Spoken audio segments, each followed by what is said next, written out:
حضور نبی رحمت علیہ السلام کی بارگاہ اقدس میں ہدیہ عقیدت و محبت پیش کرنے کے بعد معزز و محترم سامعین کرام، السلام علیکم ورحمۃ اللہ وبرکاتہ۔ وعلیکم السلام۔ اب الحمدللہ تیفوٹا بازار کی مرکزی مسجد میں بیٹھے ہیں اور بارگاہ خدا مصطفیٰ صلی اللہ تعالیٰ علیہ وسلم میں حاضری لگوا رہے ہیں۔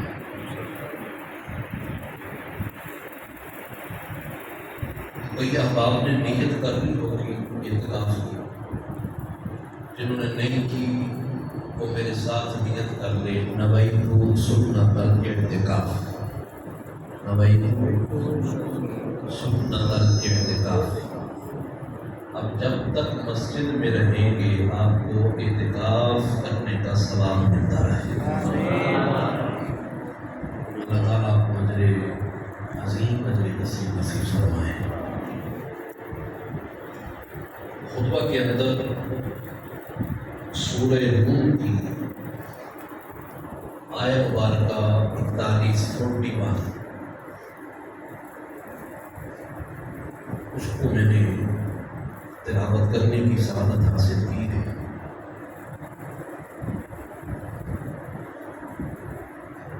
مولانا شاہ فرماتا ہے ظہر الفساد فی البر والبحر بما کسبت ایدی الناس لیذیقہم بعد الذی عملوا لعلہم یرجعون۔ کہ دنیا میں خشکی اور تری میں جو برائی پھیل رہی ہے اس کا سبب لوگوں کے اعمال ہیں۔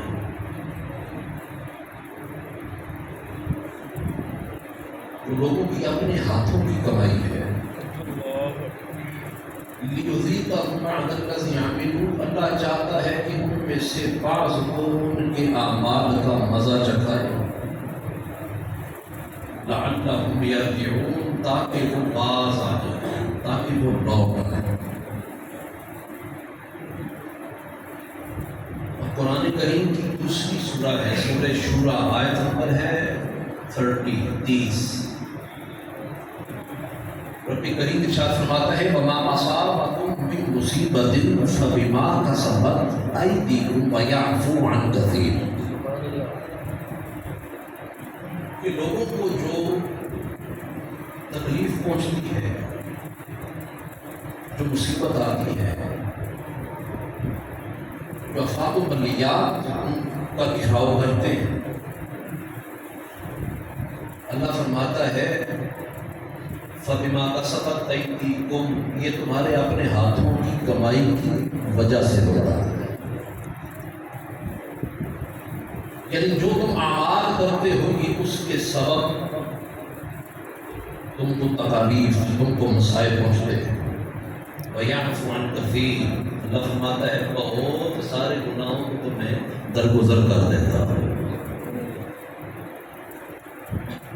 ان دونوں آیت مبارکہ سے پتہ کیا چلا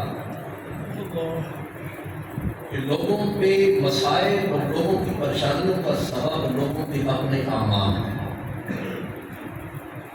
اگر اعمال درست ہوں گے تو پھر آفات و بلیات میں انسان نہیں گرے گا۔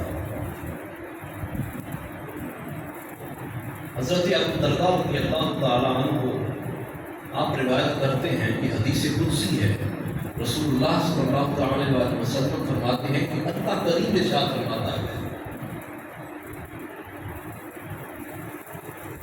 اللہ فرماتا ہے کہ میں بادشاہ کا بادشاہ ہوں، دنیا کے سارے بادشاہ میرے قبضے قدرت میں ہیں۔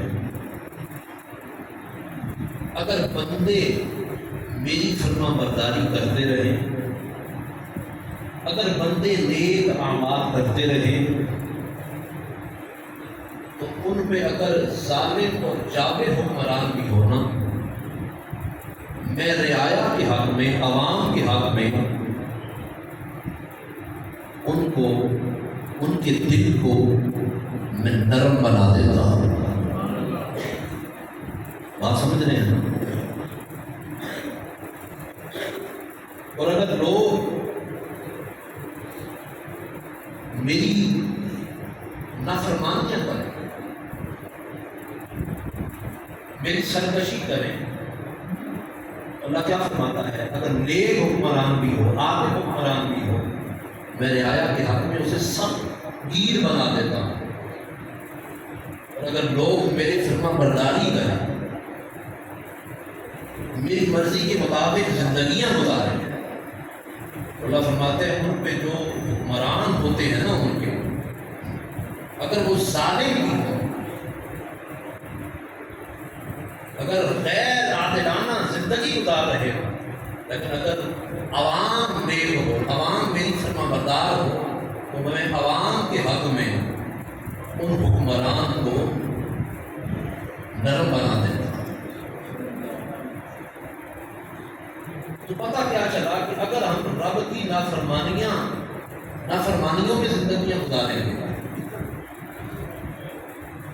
تو اگر ہمارے حکمران نیک بھی ہوں گے، اللہ تعالیٰ انہیں سخت بھی کر دے گا۔ اگر ہماری زندگیاں شریعت محمدیہ پہ گزر رہی ہیں، تو پھر کیا ہوگا؟ اگر ہمارے اوپر سخت حکمران بھی ہوں، اللہ تعالیٰ ان کے دل نرم کر دے گا۔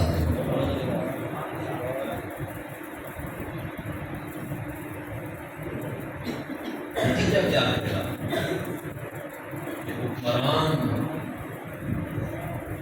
لوگوں کے اعمال کے سبب کی وجہ سے ان کا مخلوق کے ساتھ، اللہ کے بندوں کے ساتھ تعلق ہوتا ہے۔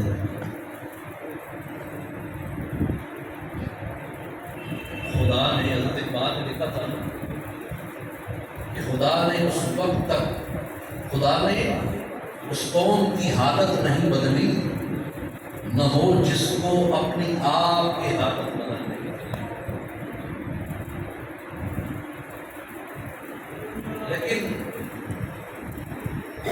آج رویہ یہ ہے کہ ہم میں سے ہر شخص حکمرانوں کو برا بھلا کہہ رہا ہے، وہ چاہے کوئی بھی ہو، کسی پارٹی سے بھی ہو، حکمران ایسا ہے۔ ہمارے کونسل صاحب ایسے ہیں، ہمارے ایم ایل اے صاحب ایسے ہیں، ہمارے ایم پی اے صاحب ایسے ہیں، ہمارے وزیر اعلیٰ صاحب ایسے ہیں۔ کسی ایک جماعت کی بات نہیں کر رہا، اور ہر جماعت کو بھی آتا ہے، لوگ ان پہ تنقید کرتے ہیں، ہمارے حکمران ایسے ہیں۔ لیکن کبھی اپنے گریبان میں جھانکا ہے ہماری جو ذمہ داریاں ہیں، کیا آپ ان کو نبھا رہے ہیں؟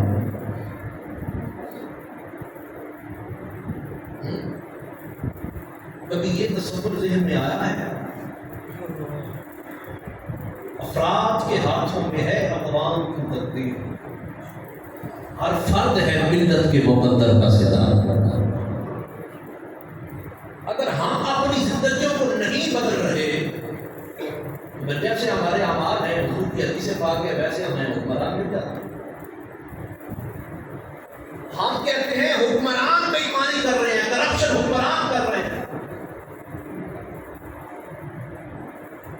کیوں نہیں؟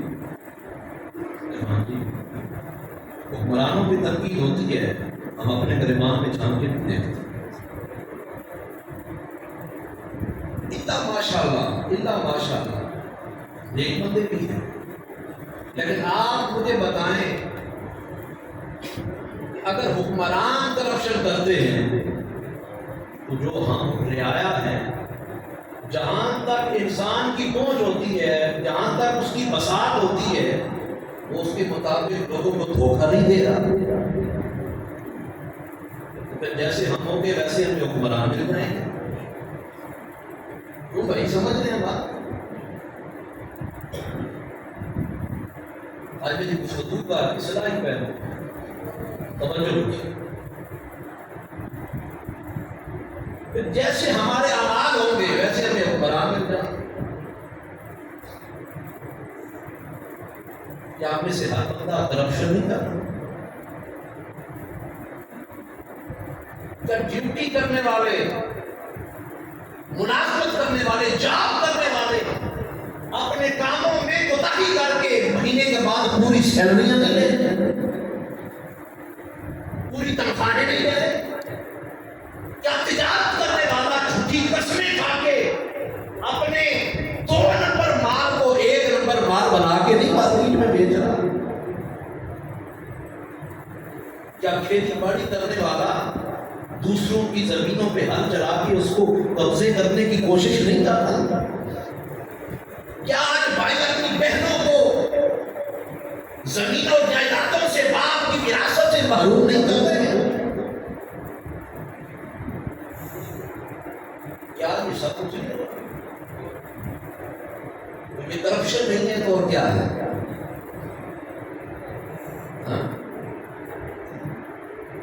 یا آج مارکیٹ میں آپ کو بے عمل جاہل طریقت اور شریعت کے علم سے نابلد لوگ اور نابلد پیر آپ کو مارکیٹ میں نہیں ملتے؟ بتائیے کہ جو لوگوں کے ایمان کو بھی ضائع کر رہے ہیں، ان کے پیسے کو بھی برباد کر رہے ہیں، ان کے وقت کا بھی ضیاع کر رہے ہیں۔ حضرت مجدد الفسانی جن کے ہم مرید ہیں، امام ربانی حضرت مجدد الفسانی رحمۃ اللہ تعالیٰ نے فرماتے ہیں ہماری طریقت میں کچھ خرافات نہیں ہیں، ہماری طریقت تعلیم و تربیت کا نام ہے۔ وہی پیر تربیت کر سکے گا جس کی خود تربیت ہوئی ہوگی، جس کے اپنے پاس شریعت کا، دین کا اور طریقت کا علم ہوگا، وہی تبلیغ کر سکے۔ جو قرآن سیدھا نہ پڑھ سکتا، تو قرآن کو ہی مجبور پڑھے، جو حدیث کا عربی ٹیکسٹ پڑھ کے مفہوم نہ سمجھ سکے، تو لوگوں کی کیا تربیت کرے؟ کیا آپ 2 نمبر اور جاہل ہو؟ ایسے آپ کو پیر نہیں مل رہے؟ مارکیٹ بڑی بڑی ہے، اور ایسے علماء جو کمیٹیوں کے ڈر کی وجہ سے حق بولنا چھوڑ دیتے کہ کہیں کمیٹی والے میں نکال نہ دیں، اور رازق تو میرے تمہارے کمیٹی والے نہیں، رازق تمہارا خالق ہے۔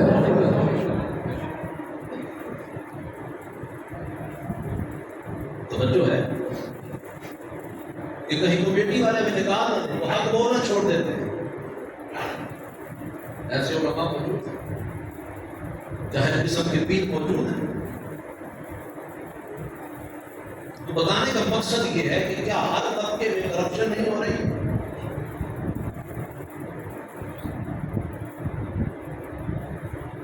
کیا ہر مقام پہ دکھلاوا نہیں ہو رہا؟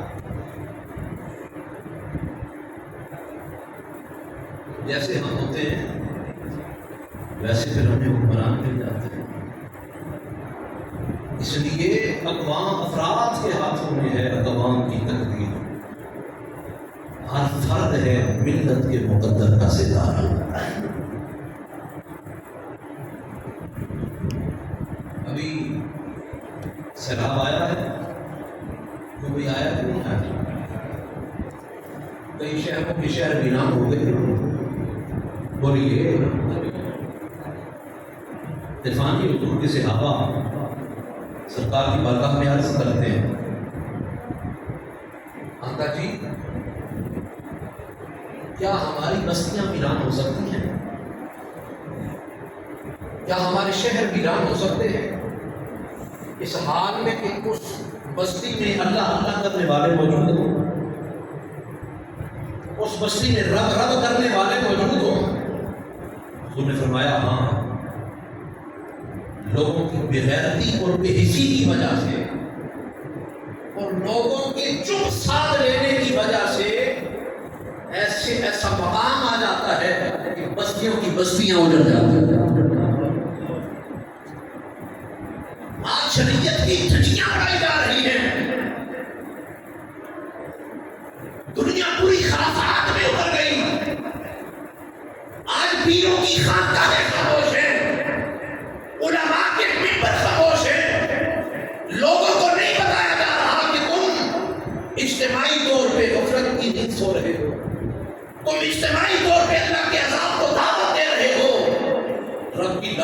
بڑی بے آواز ہے، سمجھ جاؤ کہ اس کے غضب کی ایک نظر پڑے ہر چیز بلیا پیٹ ہو جائے۔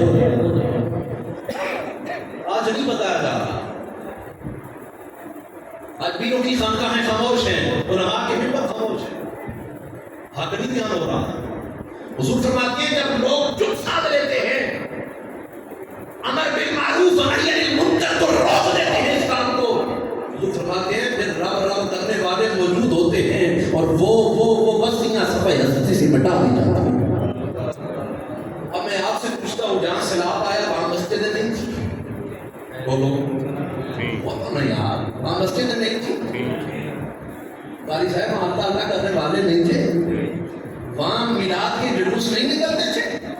عابد جی میلاد کی جلوس نکلتے تھے، مسجدیں بھی تھی، سجدہ کرنے والے بھی تھے، لیکن جب ہمارے اعمال کی وجہ سے وما اصابکم من مصیبت فبما کسبت ایدیکم، پھر ہمارے اعمال کی وجہ سے جب اللہ کا عذاب آتا ہے پھر رب رب کرنے والے بھی اس صفحہ ہستی سے مٹا دیے جاتے ہیں۔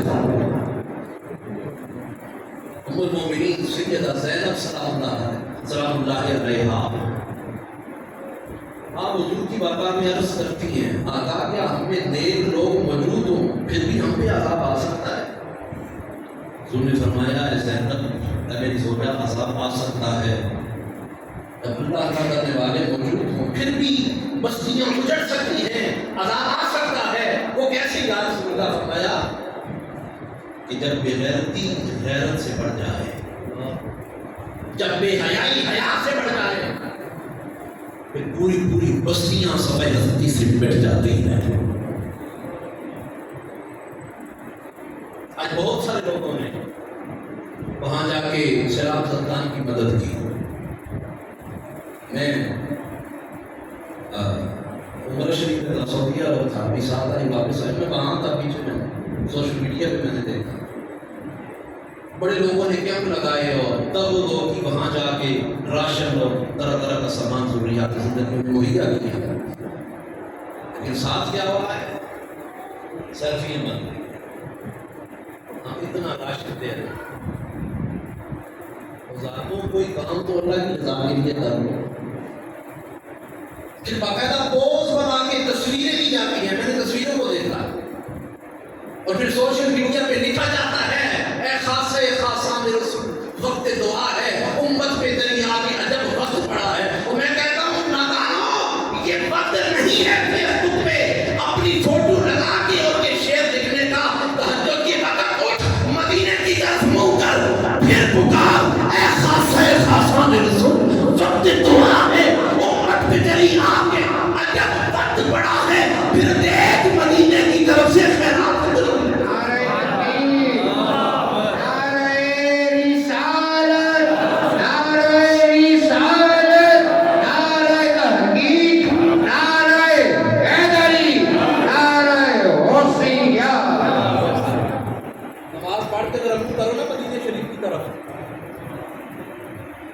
سننے والا کوئی نہ ہو، دکھلاوا نہ ہو، عاجزی ہو، انکساری ہو، پوری توجہ ہو۔ حضور فرماتے ہیں کہ جس دعا میں توجہ نہیں ہوتی اللہ رد فرما دیتا ہے۔ جب پوری توجہ ہو پھر بندہ کہے اے خاصہ خاصہ میرے رسول امت پہ تیری آگے عجب وقت پڑا ہے۔ ہر جگہ دکھلاوا یار، ہر جگہ بناوٹ۔ جی میں عمرہ شریف پہ گیا، بڑا حیران ہوا لوگوں کے کاموں کو دیکھ کے۔ یہاں سے تصویریں اور وہ پکچر اور سیلفیوں کا معاملہ ایئرپورٹ سے شروع ہو جاتا ہے۔ احرام باندھتے وقت سیلفی، جہاز میں چڑھتے وقت سیلفی، جدہ ایئرپورٹ میں اترتے وقت سیلفی، کعبہ شریف جا کے کعبہ شریف کی زیارت کی وقت سیلفی، کعبہ شریف کو ہاتھ رکھ کے اس وقت سیلفی۔ ساری عبادت آج کل سیلفیوں میں ہی ڈال گئی۔ مقام ابراہیم پہ سیلفی، صفا مروا پہ سیلفی، الغرض ہر مقام پہ جہاں جہاں میں گیا ہوں، غار ہرا، غار ثور، جبل رحمت، لوگوں کو کوئی اور کام نہیں اللہ ماشاء اللہ۔ ہر جگہ تصویریں بن رہی ہیں، ہر جگہ ویڈیو ریکارڈ ہو رہی ہیں، مدینہ شریف لوگوں کو پتہ ہی نہیں ہوتا ہم کس مقام پہ آئے ہوئے ہیں. لوگوں کی ساری زندگیاں تڑپ میں گزر جاتی ہیں. مولا ایک بار اپنے محبوب کا تو روزہ تو دکھا دو. تمہیں اللہ کا شکر ادا کرنا چاہیے کہ اللہ نے اپنے محبوب کا روزہ دکھا دیا. ادب کا خیز تیرے آسمان از عرش کا تختہ نفس گم کرتا نہیں آیا جنید و بایزید کی جان. یہ وہ مقام ہے رسول اللہ صلی اللہ علیہ وسلم کا دربار، وہ دربار ہے کہ جہاں بایزید جنید و بایزید بھی آتے ہیں ان کی سانس تک نہیں لیتے ہیں. جہاں پہ ایک بار سجدہ آتا ہے زندگی میں دوسری بار اسے قیامت تک موقع نہیں ملتا. لوگوں کو پتہ ہی نہیں ہوتا ہم کس مقام پہ آگے بیٹھے ہیں. مبارک شریف کے سامنے یقین جانیے وہاں آنکھیں نہیں اٹھتی. جانی مبارک کے سامنے، مبارک شریف کے سامنے وہاں لوگ موبائل لیا ہوا ہے، کوئی کام نہیں، ویڈیو بنا رہے ہیں، تصویریں بنا رہے ہیں. اور یار یہ تو ویڈیو بنانے کا مقام نہیں، یہ تو رسول اللہ کو اپنے ٹکڑے سنانے کا مقام ہے. اور یہ تصویریں بنانے کا مقام نہیں ہے، یہ رسول اللہ پہ درود پڑھنے کا مقام ہے.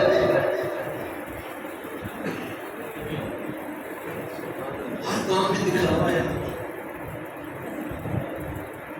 مدینہ تو وہ شہر ہے کہ ہمارے مانگنے میں دیر ہو سکتی ہے، ان کی ادا کرنے میں دیر نہیں ہو سکتی. مفتی احمد یار خان نہیں بھی شاید آپ نے پورا شریف کو سماعت کیا ان کا واقعہ آپ کو سناتا چلا. تو بچوں ہے آپ کو مفتی صاحب فرماتے ہیں کہ میں نے جب تفسیر لکھنے کا ارادہ کیا تو میں نے سوچا پہلے جا کے عمرہ کرتا ہوں، پھر جا کے رسول اللہ صلی اللہ علیہ وسلم کی بارگاہ میں حاضری دوں گا اور اجازت طلب کروں گا. تفسیر لکھنے کا میں نے ارادہ کیا. آپ فرماتے ہیں میں عمرہ شریف کے لیے گیا، عمرہ کی ساتھ رات سے ہوئی، رسول اللہ صلی اللہ علیہ وسلم کے شہر مدینہ میں پہنچا. وہاں پہ مفتی صاحب فرماتے ہیں کہ میں باب السلام سے داخل ہوا اور خواجہ شریف کے سامنے کھڑے ہو گئے، درود السلام کا نذرانہ پیش کیا. بابا بقی سے میں واپس جب باہر نکلا میں نے سوچا کہ میں نے تفسیر لکھنی ہے، یہاں کے مکتبہ میں جاتا ہوں تو وہاں بھی کچھ کتابیں لے لوں. اب کہتے ہیں میں مکتبہ میں گیا، جو کتابیں مجھے پسند آئیں، میری ضرورت کی تھی، وہ کتابیں میں نے خرید لی. آپ کہتے ہیں کہ وہاں کاؤنٹر پہ جب پیسے دینے لگا کتابوں پہ پین پڑا تھا. وہ پین دیکھنے میں بھی بڑا خوبصورت تھا، اور جب میں نے اس کے ساتھ رائٹنگ کی، لکھا، بہت خوبصورت لکھنے والا پین. جب میں نے کمپنی دیکھی تو وہ پاتر کا پین تھا. وہ کہنے لگے، میں نے اس سے پوچھا دکاندار سے یہ کتنے کا؟ اس نے قیمت بتائی. مفتی صاحب کہتے ہیں کہ میری جیب میں اس پین کی آدھی قیمت بھی نہیں تھی. پین بڑا عالیشان، خوبصورت رائٹنگ والا وہ پین، خوبصورت لکھائی اس پین. اب فرماتے ہیں جب میں باہر نکلا دکان سے میں نے 4 دفعہ مڑ کے اس پین کو دیکھا. پیسے نہیں تھے لیکن پین بہت عالیشان، پارکر کا پین تھا، مشہور ہے پارکر. آپ کہتے ہیں کہ رات کو میں آ کے سو گیا، صبح تہجد کے وقت اٹھا اور ریاض الجنہ میں جا کے بیٹھ گیا. تہجد کی نماز پڑھی، ریاض الجنہ میں بیٹھا ہوں، رسول اللہ صلی اللہ علیہ وسلم پہ درود پاک پڑھ رہا ہوں. ایک شخص آیا میرے ساتھ بیٹھ گیا. اس نے مجھ سے پوچھا کہ آپ احمد یار ہو؟ آپ کہنے لگے میں احمد یار ہوں، گجرات سے آپ کہا ہوں. تم مجھے کیسے جانتے ہو؟ آپ کل آئے تھے نا میری دکان پہ پین خریدنے، یہ لے پین. آپ فرماتے ہیں بھیا میں نے کہا کہ آپ کو عرض کرنی تھی پر واقعی بڑا شاندار ہے، چھوڑنے والا نہیں ہے کہ میرے پاس اتنی رقم نہیں. تو کہنے لگا آپ سے رقم مانگی کس نے ہے؟ فرمایا کہ تم کیسے آئے ہو؟ وہ بندہ کہنے لگا کہ عرصہ ہو گیا ہے رسول اللہ کے شہر میں مجھے دکان کرتے ہوئے. میں نے اللہ کی بارگاہ میں بڑی عرضیں کی، زیادہ محبوب کا گنبد خضرا تو دکھایا ہے، کبھی جلوہ بھی دکھا دے. اللہ اکبر. کبھی میری دعا پوری نہیں ہوئی. آج رات کو آمنہ کے لال نے کرم فرمایا ہے. حضور میری خواب میں تشریف لائے اور فرمایا کہ کل میرا غلام احمد یار گجرات سے تیری دکان پہ آیا تھا، اسے پین بڑا پسند آیا، اس کے پاس پیسے نہیں تھے، وہ پین خرید لیتا، جا کے یہ پین اسے دے دو اور اسے اپنی طرف سے نہ دینا، اسے کہنا یہ آمنہ یہ حضور نے تمہارے لیے تحفہ بھیجا ہے. ہمارے مانگنے میں دیر ہو سکتی ہے، ان کی ادا کرنے میں دیر نہیں ہو سکتی. آپ فرماتے ہیں کہ میری آنکھوں سے آنسو جاری ہو گئے، میرے آنسو جنت سے بادل بکی کی طرف باہر نکلا، گنبد خضرا پہ نظر پڑی تو میں نے کہا صدا وسدا روے تیرا تبارا یا رسول اللہ، صدا وسدا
سبحان اللہ. منگتا تو رہا منگتا، کوئی شادوں میں دکھا دو جس کو میری سرکار سے ٹکڑا ملا.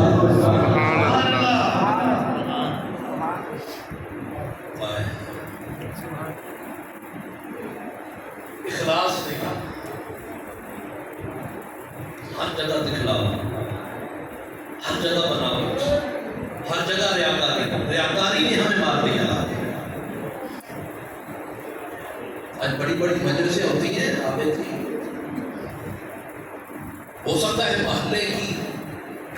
محلے کا ایسا بزرگ، نمازی بزرگ جس کی تہجد بھی کبھی قضا ہو، وہ تو جوتیوں میں بیٹھا رہے، کوئی اسے نہیں کہے گا. اور جس نے تازہ شیو کرائی ہو، صرف ہاتھ میں اس نے پورے لوٹوں کی وہ نتھی پکڑی ہو، اسے ہر بندہ سٹیج پہ بٹھا رہے گا. اور اسے عاشق وہ ہر مائک پہ آنے والا ہر بندہ پھر اسے عاشق رسول کا لیبل دے گا. یہ فلاں ہمارے چودھری صاحب میں فلاں ملک صاحب، یہ عاشق رسول. عاشق رسول کیوں کہتے ہیں؟ آپ میں پیسے کیوں ہوتے ہیں؟ ہر جگہ دکھلاوا ہے، ہر جگہ بناوٹ. اخلاص دکھانا.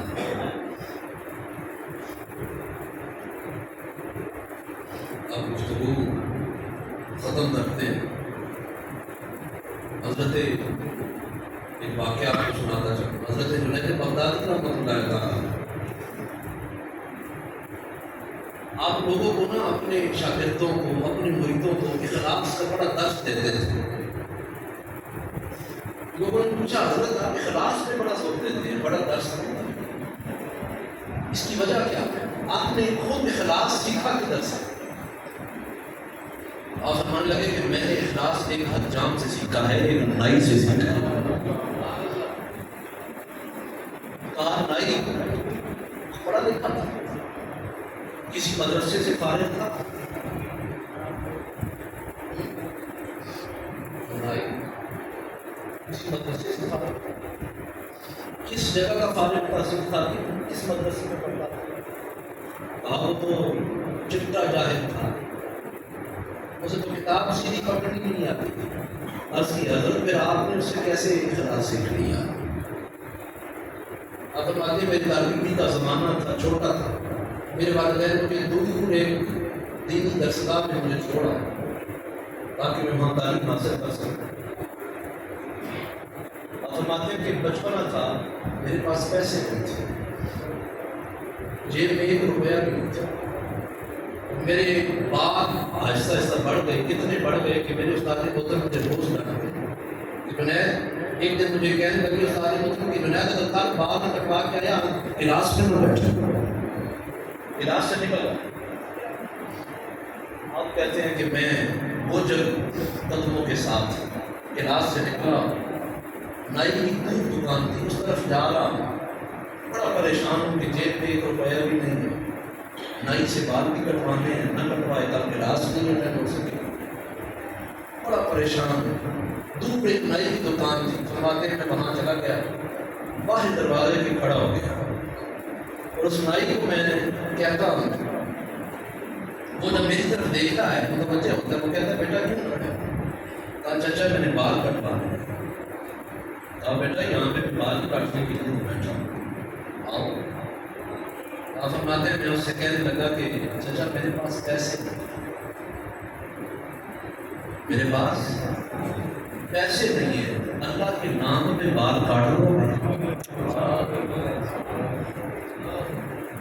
جنید بغدادی کا بچپن ہے، کہتے ہیں اللہ کے نام پہ بال کاٹ دو گے؟ آپ فرماتے ہیں اس نائی نے جو گاٹ بچھایا تھا اس کے بال کاٹ رہا تھا، ابھی داڑھی ختم کرنا تھا، داڑھی بنانا تھا، اس نے کہا بھیا آپ ذرا اس فیلڈ پہ نہیں آ پاتے۔ وہ شخص کہنے لگا کہ ابھی میرا کام خطبت تو نہیں، ابھی کھاتا رہتا ہے، داڑھی بنانی ہے، ابھی تو بالوں کا بھی کام رہتا ہے۔ اس نے کہا میں آپ کا کام بعد میں کر دوں گا، ساری زندگی پیسوں کے لیے کام کیا ہے، آج پہلی مرتبہ رب کے نام پہ کام کرنے کا موقع مل گیا۔ سبحان اللہ۔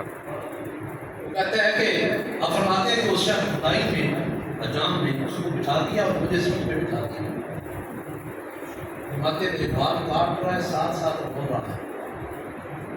آپ فرماتے ہیں کہ یہ میں نہیں بتا سکتا میرے بال اتنی تیزی سے گر رہے تھے کہ اس کی آنکھوں سے آنسو اتنی تیزی سے گر رہے تھے، اور وہ مجھے کہنے لگا کہ بیٹا جب بھی آپ نے آنا ہے میرے پاس آنا ہے، میں بال کٹا آپ کے بال کاٹوں۔ آپ فرماتے ہیں کہ میں نے اسے کہا چچا میرے پاس تو پیسے نہیں بنے، اب جب پیسے بنیں گے یہ بھی میں آپ کو ادھار دیے بھی چکا دوں گا، اور آئندہ کے لیے بھی میں آؤں گا تو پیسے دے کے، آج میری مجبوری ہے پیسے نہیں۔ فرماتے ہیں وہ اور رو پڑا، ہچکی بن گئی، وہ کہنے لگا بیٹا میں نے ساری زندگی پیسوں کے لیے کام کیا ہے، مجھے اتنا مزہ نہیں آیا جتنا رب کے نام پہ کام کرنے میں مجھے مزہ آیا۔ ابھی جب بھی آنا باہر آ کے کھڑے ہو کے سگا لگانا اور چچا اللہ کے نام پہ بال کاٹ دو، فرماتے ہیں سب سے پہلے تیرے بال کاٹو۔ دوستوں کوئی کام تو اللہ کے لیے کر لیا کرو، جو کام اللہ کے لیے کیا جائے پھر اس میں برکتیں بڑی ہوتی ہیں، اس میں پھر مٹھاس بڑی ہوتی ہے، اس میں لذت بڑی ہوتی ہے، اس میں اقرار بڑا ہوتا ہے، اس میں سکون بڑا ملتا ہے، اس میں چین بڑا ملتا ہے۔ اس لیے دوستان محترم ہمیں ہر بندے کو اپنی فکر کرنی چاہیے۔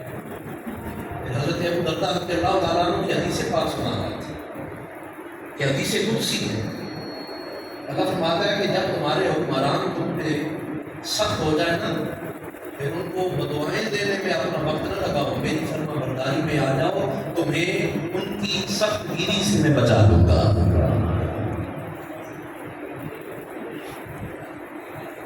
اس لیے دوستوں اپنی زندگیوں میں اخلاص کرنا، ہر کام میں اخلاص کرنا، جو کام نیکی نہ کرے وہ اللہ کی رضا کے لیے کرے، دنیا کو دکھلاوے کے لیے نہ کرے۔ اللہ کریم ہمیں عمل بھی